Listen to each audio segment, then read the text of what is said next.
Bonjour tout le monde.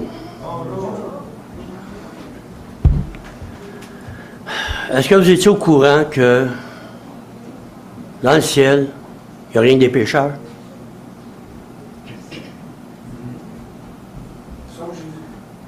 Sauf un. Jésus. Tu en as parlé un petit peu au début. Nous étions tous des enfants de colère comme les autres. Mais les bonnes personnes ne sont pas au ciel. Ne seront pas au ciel non plus. Et voilà. Bon, alors, le punch est sorti déjà. Ah ben. La planète bouillonne d'événements sur les 5 continents. Il y a des guerres dans le nord-est de l'Europe, en Ukraine, au Moyen-Orient, au Yémen, au Soudan, au Mali, au Burkina Faso en Afrique. Il y a des guerres civiles en Birmanie, plus particulièrement au Myanmar, et autres troubles en Asie. Il y a des manifestations aux États-Unis. À Barcelone, j'ai entendu cette semaine, il y avait des... ça brassait pas mal. Au Canada, bien, c'est sûr qu'il y a des gens qui ne sont pas heureux. Il y a des tyrannies, il y a de la violence excessive un petit peu partout. Il y a les guerres commerciales, les changements climatiques, les feux de forêt, les famines, tremblements de terre, tragédies aériennes, meurtres, suicides, féminicides. Apparemment, ça fait 5 en 5 semaines des femmes qui sont maltraitées, qui sont font assassiner. Il y a des épidémies, des pandémies, et il y a du complotisme et du wokisme. En voulez-vous d'autres? Comme dirait quelqu'un, ça va mal à la chope. L'expression québécoise. Mais en vérité, c'est le chaos total et un bouleversement jamais vu dans l'histoire. Ça n'a jamais été vu avant. Alors, en gros, nous avons lu dans les journaux et sur Internet le 1er janvier 2025 ceci. La planète célèbre 2025 entre espoir de paix et nouveau bouleversement. Qu'est-ce que vous en pensez? Qu'en est-il aujourd'hui? Non, l'année 2025 ne sera pas celle de l'année de la grande paix mondiale, même s'il y en a qui essaient de travailler fort là-dessus, ça ne sera pas là. Alors, qu'est-ce qui retire le plus d'attention aujourd'hui dans tout ce que j'ai énuméré? C'est vraiment la guerre entre Israël et l'Iran. C'est ce que je vais commencer. Ce matin, c'est la première partie. C'est sûr qu'on ne pourra pas tout dire dans quelques minutes, mais on va essayer de dire quelque chose au travers de ça. Bon, c'est la guerre, bien certainement c'est la guerre en... OK. Alors tout d'abord, la première des choses, examinons les belligérants, les adversaires, ceux qui se rencontrent un contre l'autre, mais ceci dans les Saintes Écritures. Moi, je ne suis pas assez intelligent pour vous dire n'importe quoi, donc on va aller dans les Saintes Écritures, voir qu'est-ce que ça dit. C'est sûr qu'à un moment donné, il y en a qui sont en désaccord avec ce que je dis, mais ne soyez pas en désaccord avec ce que Dieu dit, ce que Dieu enseigne depuis le commencement. Alors, bien, c'est ça. Commençons par le commencement. La Bible nous relate qu'après le déluge, les 3 fils de Noé et leurs descendants ont migré dans 3 directions différentes et ont occupé la terre aux 4 points cardinaux, en partant du lieu où avait échoué l'arche, je suppose, de Noé. Mais qui sont-ils et d'où viennent-ils, ces gens-là? On parle aussi surtout d'Israël et l'Iran. Alors, on va regarder, on va tourner quand même dans Genèse chapitre 10, et puis, je vais lire, avant de voir le prochain diapo, juste quelques... le premier verset et le dernier du chapitre. Donc, le premier, ça dit, « Voici la postérité des fils de Noé, Sem, Cam et Japhet. Des fils leur naquirent après le déluge. » Là, il fait toute la nomenclature des fils qui ont descendu de Japhet, Cham et Sem. On va les voir tantôt. Le verset 32, ça dit après avoir tout fait la nomenclature, je vous ai protégé là-dessus. Alors, voici les clans des fils de Noé selon leur lignée, dans leur nation. C'est à partir d'eux que les nations se sont réparties sur la mer, sur la terre après le déluge, pardon. Alors, on va regarder le diapo numéro 2.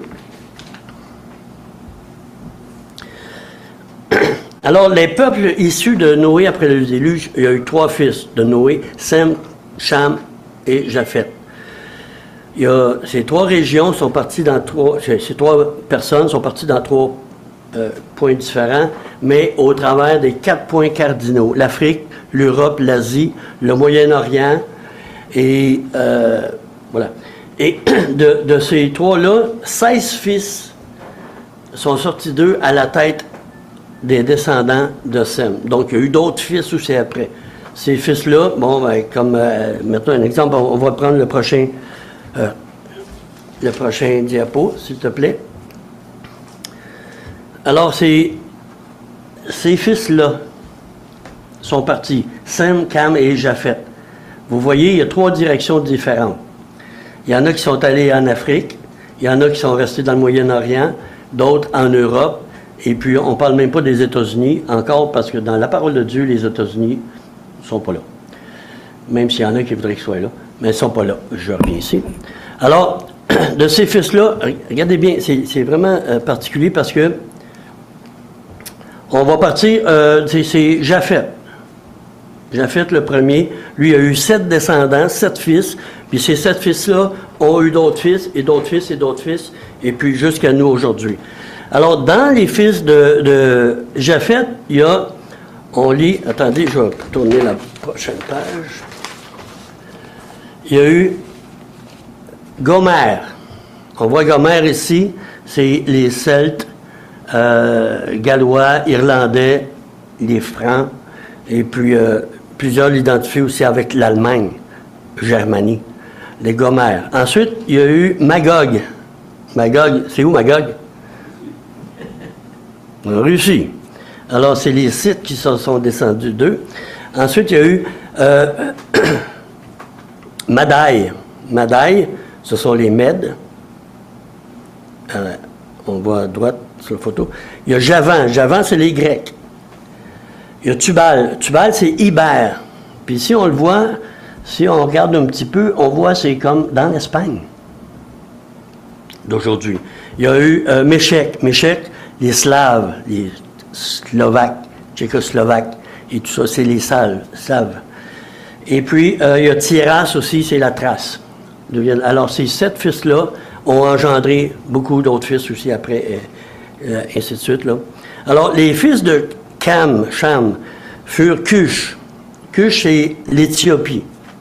On regarde bien ça. Ça là, bon, ça vous dit peut-être pas grand-chose, mais c'est significatif pour la fin des temps. On va voir un petit peu tantôt. Je ne le dirai pas tout de suite. Alors, il y a les Éthiopiens. Misraïm, c'est les Égyptiens. Put, les Libyens en Libye. Canaan, Séba et l'Arabie. Les fils de Sem, Élam, les Perses. Assur, Assyriens.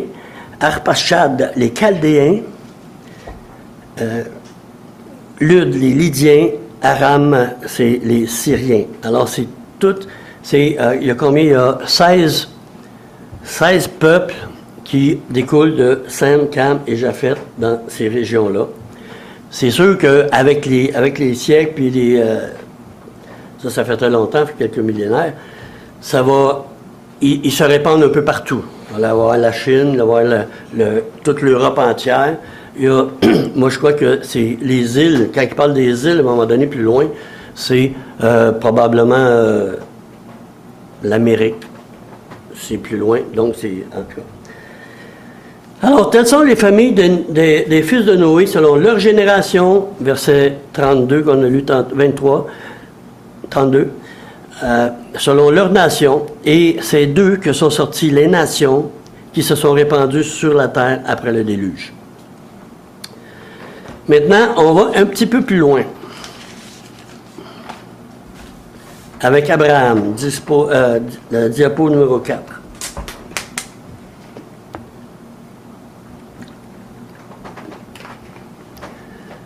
Avez-vous remarqué d'où vient Abraham?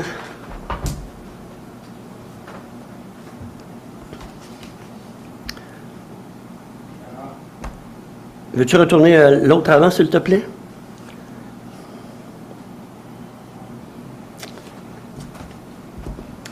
Abraham descend d'Arpachshad, les Chaldéens.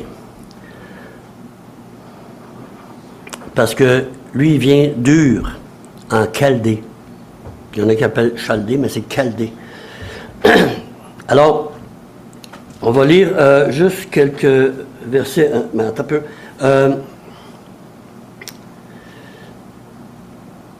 Ici, l'autre diapo, s'il te plaît. C'est la promesse de l'Éternel à Abraham. Dieu promet, on ne lira pas tout, ben, on va lire tantôt, mais en gros ici, une grande nation. Il promet une grande nation à Abraham. Il y a aussi l'alliance de la terre promise, on va la lire tantôt. Il y a eu des doutes, il y a eu un fils mal acquis, et puis il y a le fils de la promesse. Alors, la grande nation, chapitre 12, versets 1 à 3. L'Éternel dit à Abraham, va-t'en de ton pays, de ta patrie, de ta maison, de la maison de ton père, vers le pays que je te montrerai. Je ferai de toi une grande nation. Je te bénirai et je rendrai ton nom grand. Deviens donc une source de bénédiction.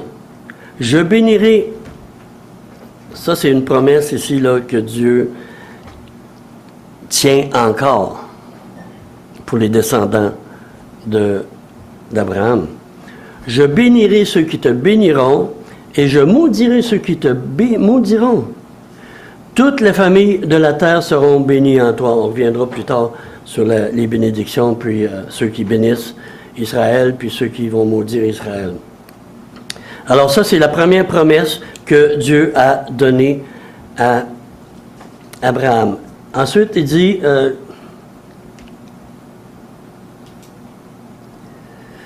au verset 6 et 7, je pense, Abraham traversa le pays jusqu'à l'endroit nommé Sichem, jusqu'aux chaînes de Morée. Les Cananéens habitaient alors dans le pays. L'Éternel apparut à Abraham et dit, « Je donnerai ce pays à ta descendance. » Abraham bâtit là un autel à l'Éternel qui lui est apparu.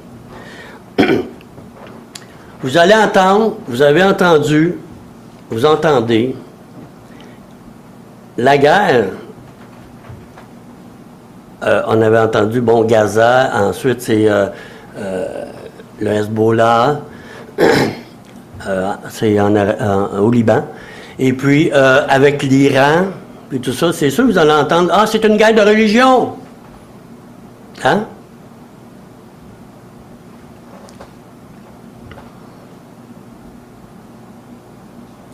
L'Éternel apparut à Abraham et dit, je donnerai ce pays à ta descendance. C'est le conflit, le gros conflit. Ensuite, c'est le prochain, excuse-moi Luc, ok, je lis, 15, chapitre 15, verset 1, ensuite 4 à 17. Après ces événements, la parole de l'Éternel fut adressée à Abraham dans une vision, en ces termes, « Sois sans crainte, Abraham, je suis moi-même ton bouclier, et ta récompense sera très grande. » En disant ça, Abraham aussi, le Seigneur va être quand même le bouclier des descendants d'Abraham. Qui sont-ils? On va le voir tantôt. Versets 4 à 17, on va lire. « Mais l'Éternel lui adressa la parole et dit, « Ce n'est pas lui qui sera ton héritier. » Parce que Abraham, Dieu il a fait une promesse, mais Abraham dit, « Regarde, il n'y a personne qui est né de moi. C'est Eliezer qui va hériter de tout, qui va être mon héritier. » Dieu dit, « Non, non, non. » Mais l'Éternel lui adressa la parole et dit, « Ce n'est pas lui qui sera ton héritier, mais bel et bien celui qui sortira de tes entrailles, qui sera ton héritier. » Il le mena dehors et dit, contemple donc le ciel et compte les étoiles si tu peux les compter. Il ajouta, telle sera ta descendance. Abraham crut en l'Éternel qui le lui imputa à justice. Il lui dit encore, je suis l'Éternel qui t'ai fait sortir d'Our en Chaldée pour te donner ce pays en possession. Abraham répondit, Seigneur éternel, à quoi reconnaîtrai-je que je le posséderai? Il lui dit, prends une génisse de 3 ans, une chèvre de 3 ans, un bélier de 3 ans, une tourterelle et une jeune colombe pour me les offrir. Il prit tous ces animaux, les coupa par le milieu et mit chaque côté, et mit chaque moitié l'une vis-à-vis de l'autre, mais il ne partagea pas les oiseaux. Les oiseaux de proie s'abattirent sur les cadavres, et Abraham les chassa. Au coucher du soleil, Abraham fut accablé de sommeil et aussi de frayeur dans l'obscurité profonde. L'Éternel dit à Abraham, sache que tes descendants seront des immigrants dans un pays qui ne sera pas le leur. Ils y seront esclaves et on les maltraitera pendant 400 ans. Je jugerai la nation dont ils auront été esclaves et ils sortiront ensuite avec de grands biens. Toi, tu mourras en paix. Tu seras enseveli après une heureuse vieillesse. À la 4e génération, ils reviendront ici, car c'est alors que la déchéance morale des Amoréens aura atteint son comble. Quand le soleil fut couché, l'obscurité devint profonde. Alors une fournaise fumante et des flammes passèrent entre les animaux. N'oubliez pas ici, là. Abraham n'est plus là. Il est tombé dans un sommeil profond. Dieu fait ici alliance avec Abraham, mais il est le seul qui passe au travers des bêtes-là. Abraham dort, même il est quasiment mort, ça dit dans d'autres versions. Mais ça, c'est une promesse, et puis ça, c'est une alliance que Dieu fait à Abraham et aussi par lui à ses descendants. Donc, quand il dit ils vont être enlevés, ils vont s'en aller dans un autre pays, c'est lequel pays, vous s'en souvenez? Il y a été 400 ans, qui ont été maltraités, esclaves et tout ça, puis Dieu les a fait sortir pour les amener dans le pays. Malheureusement, ils ont traîné de la patte dans le désert, ils ont désobéi, et puis Dieu les a laissés tourner pendant 40 ans, un chemin qui aurait pris 11 jours à traverser pour se rendre en Canaan. Et s'il avait obéi complètement au Seigneur, il aurait récupéré tout de suite là. Mais ça n'a pas été fait. Donc, la première génération qui sont sortis sont morts. Mais Dieu a pris la seconde pour leur donner le pays. Parce que la seconde, il n'avait pas péché encore contre Dieu. Il n'avait pas désobéi. Alors donc, Israël, c'est le peuple descendant d'Abraham, d'Ur en Chaldée. Il y a un descendant d'Arpachshad. Il y a eu ensuite Isaac, Jacob, qui, son nom a été changé pour Israël après sa rencontre avec le Seigneur, et à qui la terre qu'il occupe présentement, le pays de Canaan, anciennement, est l'accomplissement de la promesse de l'Éternel, leur Dieu. Maintenant, Abraham a eu 2 fils. L'autre fils, c'est Ishmaël. Ishmaël qui est né de la servante égyptienne d'une esclave. Mais Dieu va répéter encore une fois parce que Abraham croyait que c'était Ishmaël, mais c'est pas Ishmaël, c'est Isaac. Mais les descendants d'Ismaël sont devenus ennemis aujourd'hui encore. Est-ce que c'est une guerre de religion? Pas du tout. C'est une guerre de territoire. Qui va avoir le territoire qui a été donné? Puis c'est pour ça qu'ils veulent détruire Israël. Alors, officiellement, l'Iran, c'est la République islamique d'Iran, autrefois appelée la Perse. L'Iran, c'est l'ancienne Perse. Et puis qui est devenu l'Iran en 1932. Là, il est arrivé quelque chose à un moment donné. On va voir, tournons dans Daniel, chapitre 10. Est-ce que je l'avais trouvé? Ah oui. Mais non. Oui, non. Enfin, Daniel, bon, tu vas le lire. OK. La troisième année, Cyrus. Cyrus est le roi de Perse. Là, encore, à cause de toute leur désobéissance, puis j'en avais parlé déjà, puis si vous allez voir encore dans Lévitique, chapitre 26 ou 28, et puis Deutéronome 26 ou 28, c'est où? Mais c'est les bénédictions et les malédictions. Si tu obéis, tu vas être béni, en parlant d'Israël. Si tu désobéis, ben, tu vas être maudit. Et puis à un moment donné, Israël a été maudit. Mais s'il ne revenait pas au Seigneur, le Seigneur leur dit, ben, tu vas avoir encore 7 fois plus de malédictions, 7 fois plus, 7 fois plus.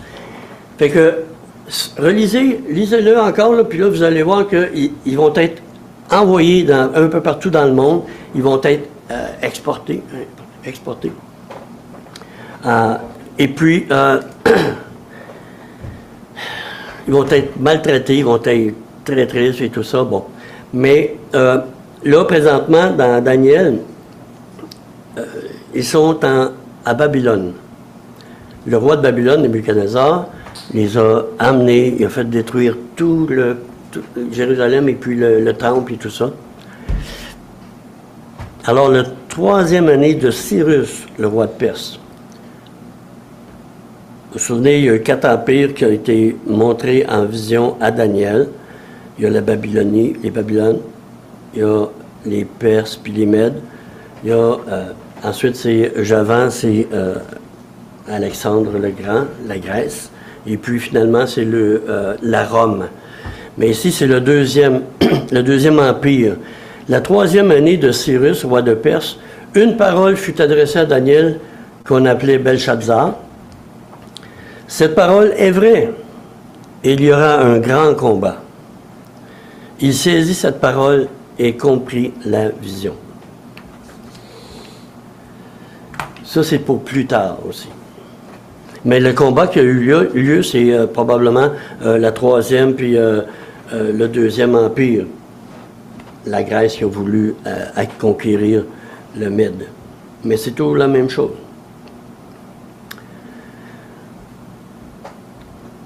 Qu'est-ce qu'il a dit Cyrus? Maintenant, Cyrus. Non, Cyrus, c'est pas M. Trump. Là. Il y a beaucoup de croyants qui ont pensé que, Trump, c'était le nouveau Cyrus et qui devenait délivrer les États-Unis. Lui, c'est le capitaine MAGA. Make American Great Again. Mais il ne parle pas jamais des États-Unis encore là-dedans. Et puis encore moins, Cyrus, ce n'est pas le président des États-Unis qui va dire. Ça n'a aucun rapport, zéro. Parce qu'il y a beaucoup de croyants qui spiritualisent ou prennent ça pour des symboles, ces choses-là, là, dans les Écritures, croyant que Dieu a complètement rejeté pour toujours le peuple d'Israël. Mais, non. Puis, On va le voir dans la suite des temps. Moi, c'est déprimant peut-être pour vous, mais c'est la première partie seulement. Il y a plusieurs par rapport à la guerre qui se passe présentement. Et puis, on va vous lire quelque chose tantôt. Ça va être très intéressant. Mais, en tout cas, dans 2 Chroniques 36, verset 22, 2 Chroniques 36, verset 22, 23,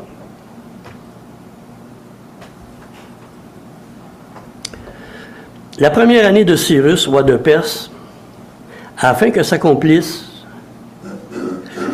la parole de l'Éternel prononcée par la bouche de Jérémie, l'Éternel réveilla l'esprit de Cyrus, roi de Perse, qui fit faire de vive voix et par écrit cette publication dans tout son royaume. Ainsi parle Cyrus, roi de Perse. Là, c'est pas lui-même qui a décidé, là, mais attendons, je pense qu'on va faire ça, ça me tente. Non, non, non. Puis on va le voir aussi plus tard avec la fin des temps, mais on n'est pas encore à la fin des temps, mais ça ressemble un peu à ça. Mais le roi de Perse, c'est Dieu qui lui a inspiré d'écrire ça, cette chose-là. Ainsi parle Cyrus, roi de Perse. L'Éternel, le Dieu des cieux, m'a donné tous les royaumes de la terre.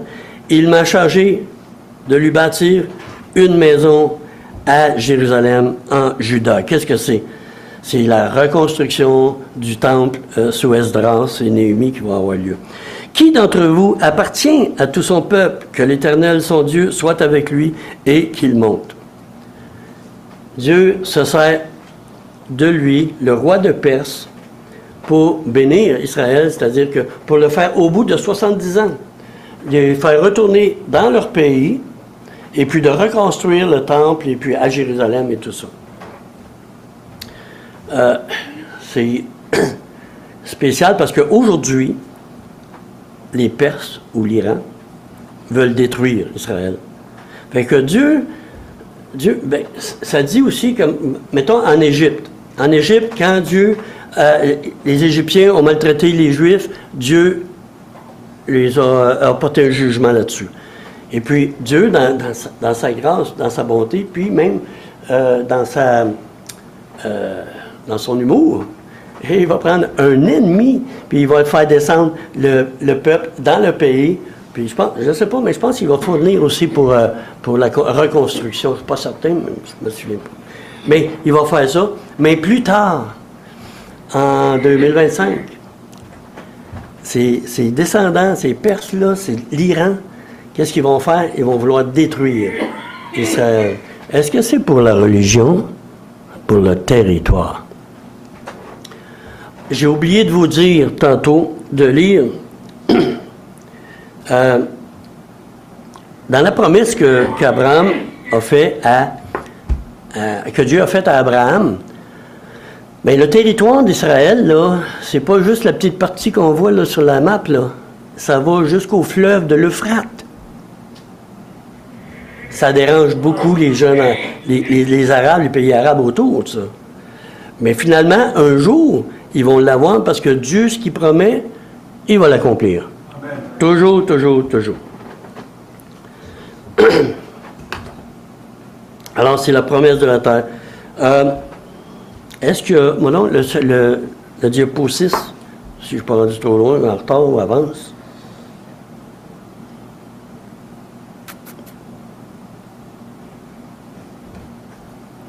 On peut avoir la prochaine diapo, voir?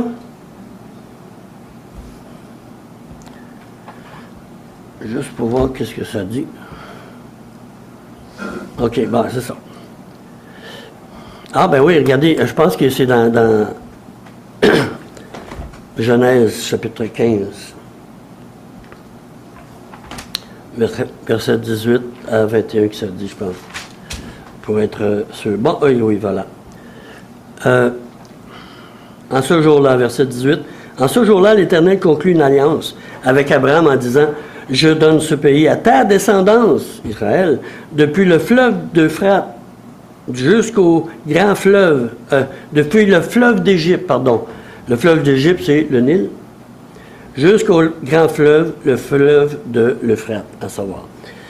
le pays des Kéniens, des Kénésiens, des Cadmonéens, des Hittites, des Phérésiens, des Réphaïm, des Amoréens, des Cananéens, des Girgasiens et des Yébousiens.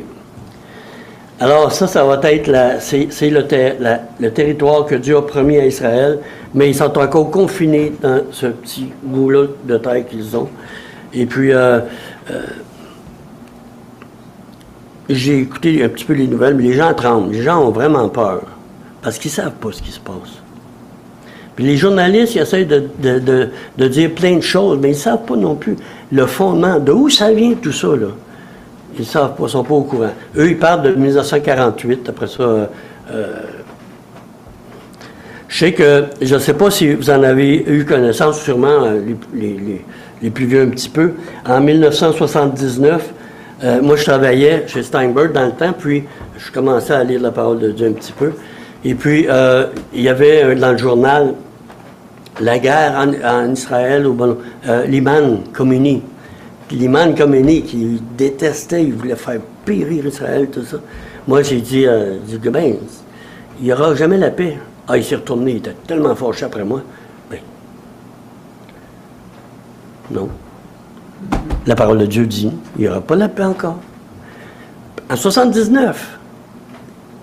Là, aujourd'hui, c'est qui? C'est un autre ayatollah. Ça, c'est Khamenei, quelque chose comme ça. C'est la même chose. Ça ne change pas. Jusqu'au jour où Dieu va faire changer les choses.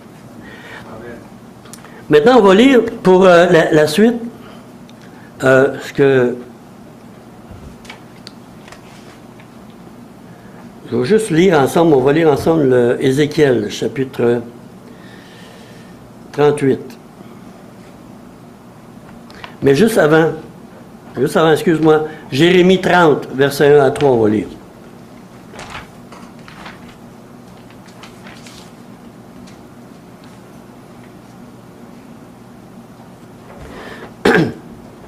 La parole de l'Éternel, verset 30, de l'Éternel me fut adressée en ces mots.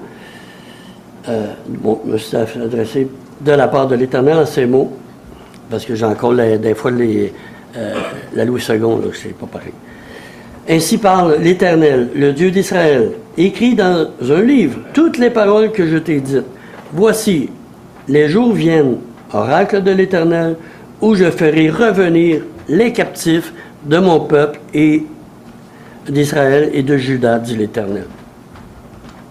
C'est intéressant parce que quand il parle des captifs de mon peuple d'Israël et mon peuple et celui de Juda, c'est parce qu'il y a 12 tribus en Israël, il y a eu un schisme à un moment donné, les 10 tribus du Nord,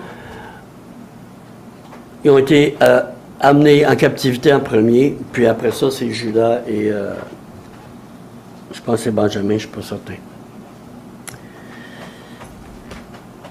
Je les ferai revenir dans le pays que j'ai donné à leur père, Abraham, Isaac et Jacob, et ils en prendront possession.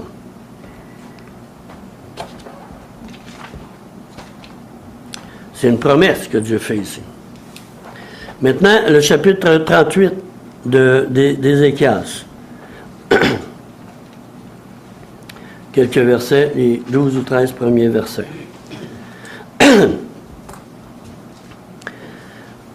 Est-ce que vous vous souvenez la carte que je vous ai montrée au début?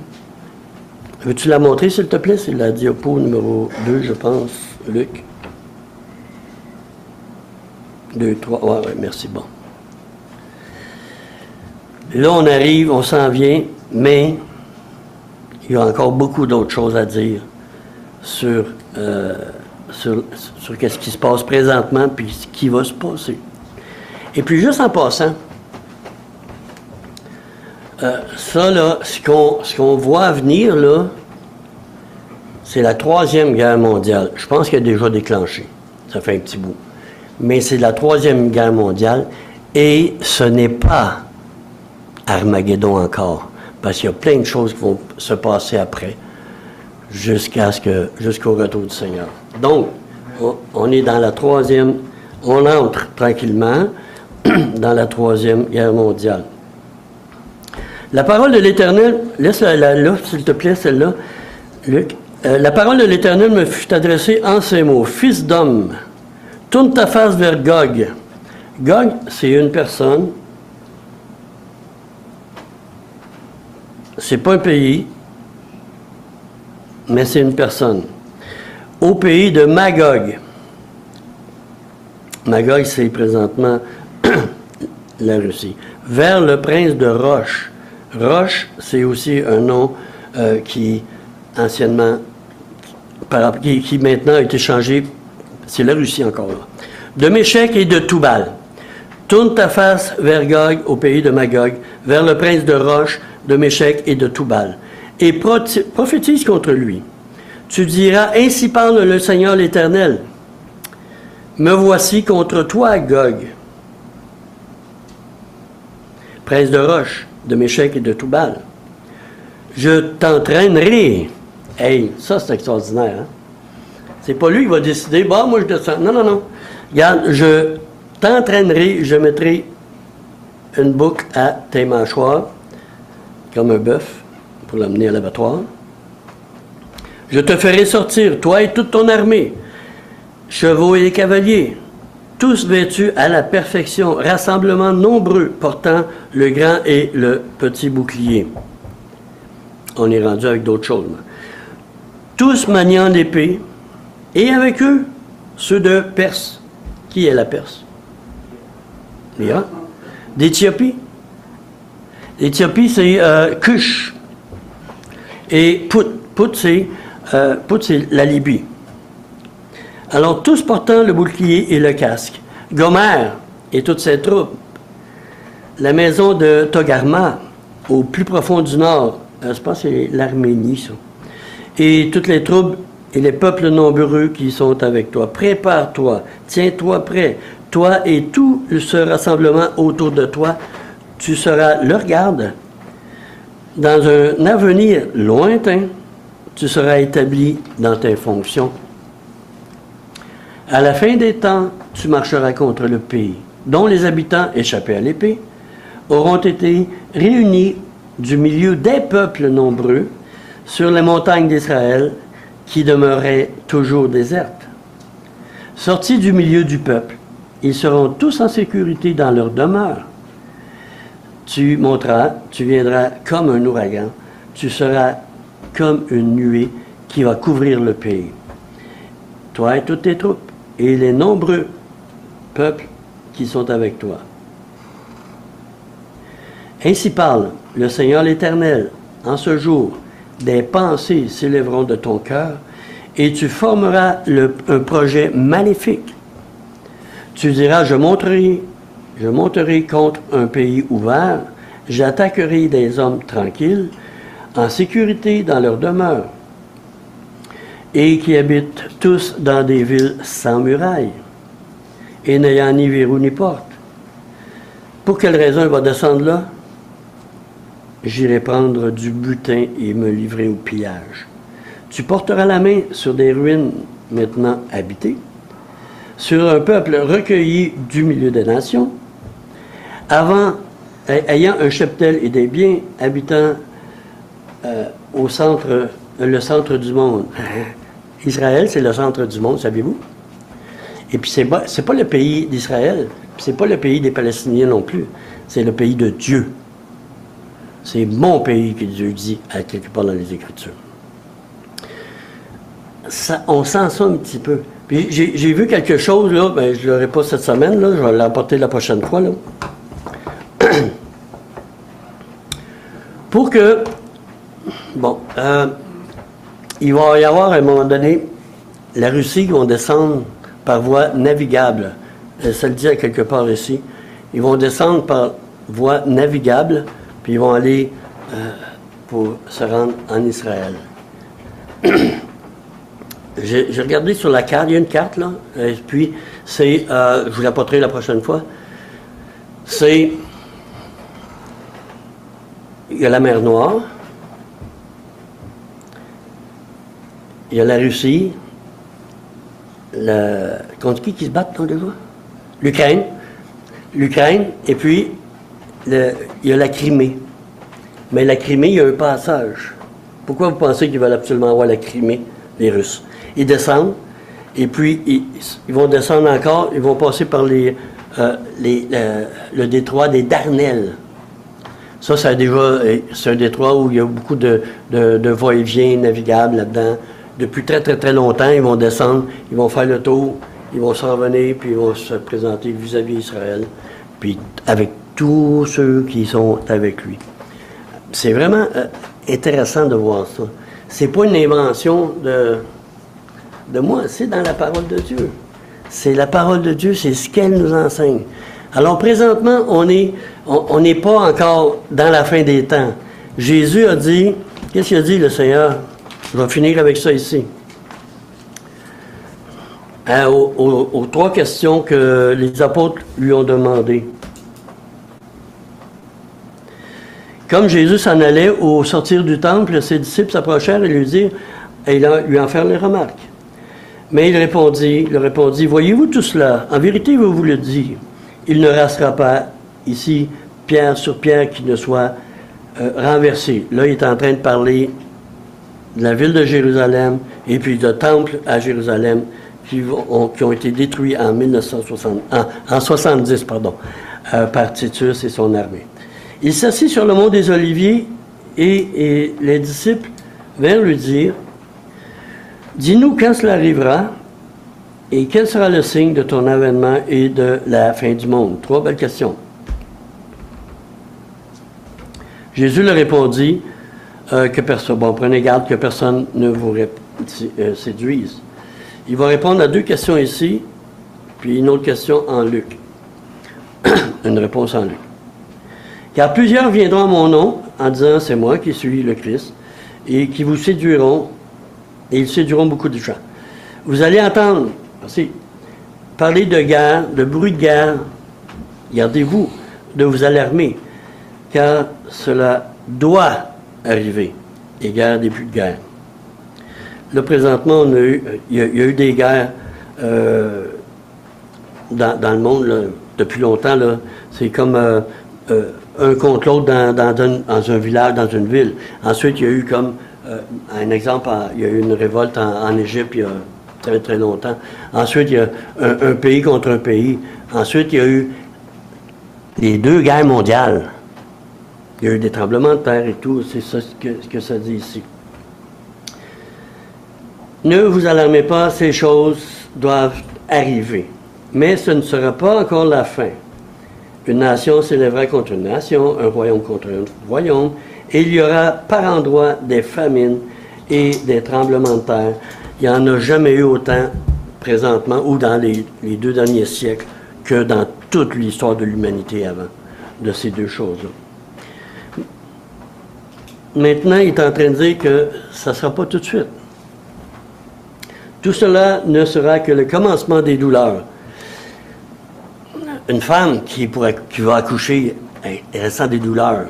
Puis des fois, ça commence tranquillement, puis de plus en plus fort. Mais l'exemple qu'il donne, le Seigneur Jésus, c'est exactement ça. Tranquillement, ça s'en vient. Il est en train d'établir ça. Ça va venir. C'est le commencement. Ce qu'on vit aujourd'hui, c'est le commencement des douleurs. On verra plus tard qu'est-ce qui va, la suite, qu'est-ce qui va arriver. Alors, dans la prochaine prédication, c'est le premier rassemblement d'Israël en son pays. Et puis, on va parler aussi de la coalition contre Israël. Ben, j'en ai parlé un petit peu là, mais le premier rassemblement. Parce que pour que tout cela arrive, il fallait que Israël, qui a été déporté dans plusieurs nations, revienne dans le pays. En 1948, qui est un État, l'État d'Israël. C'est à partir de là, on va continuer plus tard. Ça, c'est le premier rassemblement. Pourquoi le premier? Parce qu'il va y en avoir un autre. La prochaine fois. Alors, Seigneur, merci pour ta parole. Et puis, Seigneur, mets-nous dans notre cœur de comprendre, de saisir, toi, ta vision à toi, pas ma vision à moi, ni la vision de plusieurs théologiens ou de groupes d'écoles de pensée.